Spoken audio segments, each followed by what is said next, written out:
One of the things I tell my students is that ethics is unavoidable when our actions affect others, especially when we can harm other people. So you would think that in institutions where actions regularly have life or death consequences, you would want people to think about ethics, and maybe even have an ethicist to consult with. And you actually do see this in certain institutions. For instance, there are clinical ethicists who work in hospitals, and basically they help ensure doctors are making the right decisions. You have ethicists who work for the military, right? They talk about just war theory and how to ethically conduct a war. But as far as I know, there's no such thing as a police ethicist. I'm not talking about someone who writes on police ethics, like those people exist. What I'm talking about are ethicists who work for police departments or police academies. I interviewed a former cop and a former FBI agent, and neither have heard of a police ethicist. And this concerns me. Police are obviously put in situations where they can have a significant impact on other people's lives.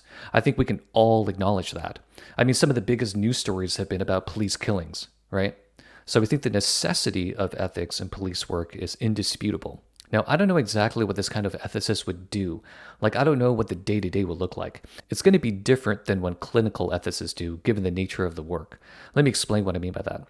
Most clinical ethics cases give some time for participants to think through the issues. For example, maybe a patient doesn't want treatment for whatever reason, and the doctor is not entirely sure if the patient has the capacity to make medical decisions. So they page ethics and psychiatry to see the patient. Sometimes the medical team is not sure who the appropriate surrogate decision maker is, so they ask ethics to help with that too. In contrast to these medical situations, police don't have the time or the opportunity to consult ethicists if they're reacting to a situation. So, for instance, I saw a video once of a man who was trying to run away from the cops. And one of the cops had a police dog, right? And he let the dog loose. And the dog is approaching the suspect, but the suspect has a knife. The police dog trainer yells to the other cops, "Don't let him stab him."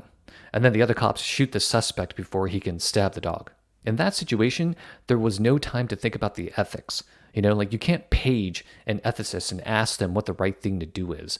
And I suspect many police civilian interactions are like that.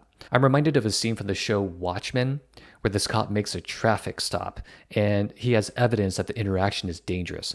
So after asking for the guy's ID, he goes back into his car and he radios the police department to get his gun unlocked. So in the show, the cop's gun is locked in a holster that's attached to the car, and some guy back at the department has to unlock it. So the guy he's talking to on the phone is asking questions to assess the threat level, right? Like he asks what the chances are that the civilian has weapons. Anyway, I'm definitely not imagining a situation like that. I don't think that should be the role of a police ethicist, right? Which brings me back to the question of what a police ethicist would do. Unfortunately, I don't have the answer. I don't know enough about police work to make specific suggestions. I can only speculate. I think one option is teaching ethics at a police academy, and that doesn't seem unrealistic to me.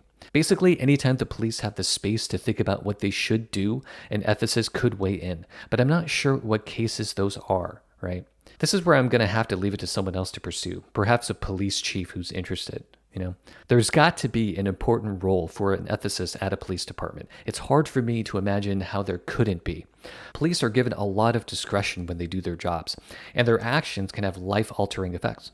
So you put those two things together, and you have a recipe for a discipline that's rife with ethical or unethical behavior. All right, those are just some of my thoughts. Take care.